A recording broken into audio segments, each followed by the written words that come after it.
Hello, my name is David Erlangga. I will review my assignment from Miss Dena. Okay. Recently, there was a hotly news discussed by numerous groups, including college students, labor organization, and individuals. They are highlighting about Dewan Perwakilan Rakyat (DPR) salary increases that not prioritizing people's right, and most likely prioritize their own personal satisfaction. In fact, DPR members' salaries already reach 60 million rupiah a month. If this salary increase is made official, they are expected to take home over 100 million rupiah a month.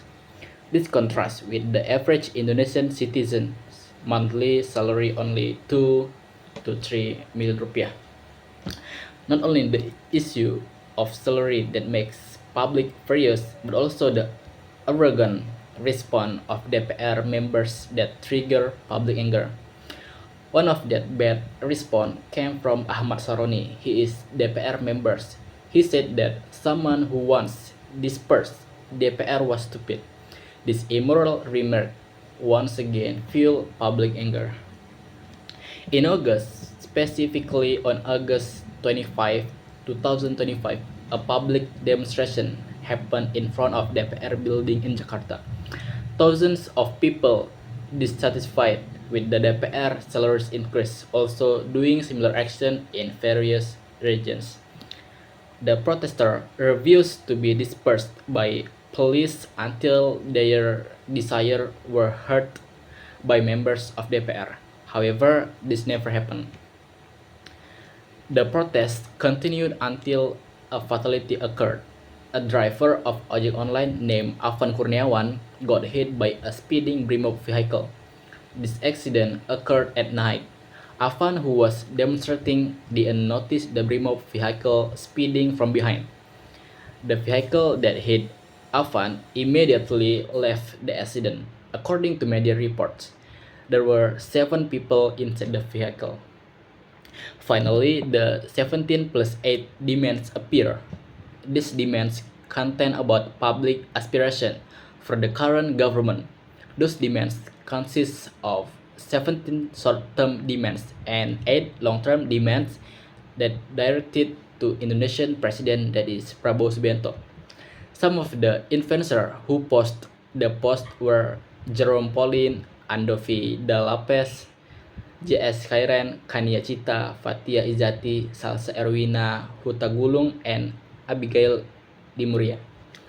Those demands summarize the insistence, which is from 211 civil society organizations that combine in YLBHI and press released by Pusat Studi Hukum dan Kebijakan or PSHK.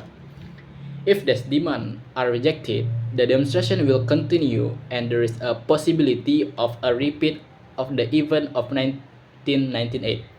If incident 1998 occurred anymore, economic crisis will come to Indonesia. Economic recovery will take a long time. It can lead the government to increase the national debt. If these demands are accepted, the demonstration will end. People can continue their normal activities. Economic and political crisis will also be avoided.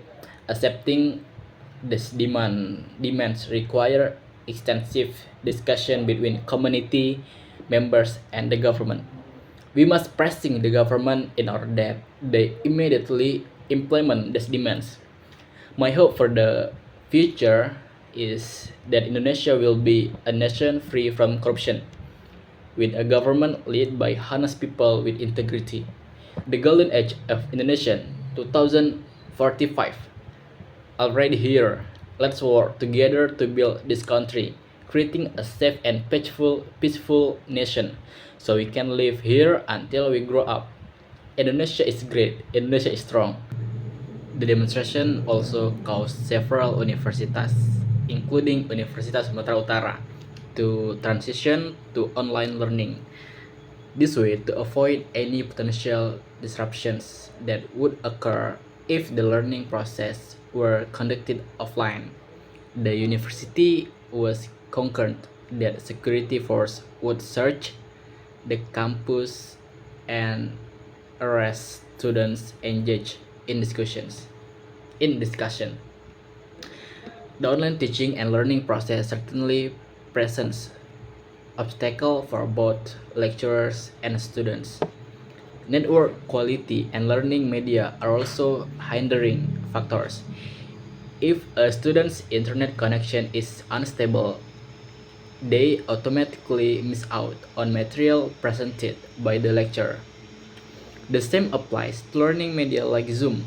The fully utilized Zoom, we must purchase the premium version. In this day, especially for Gen Z, we must be able to use technology wisely and effectively.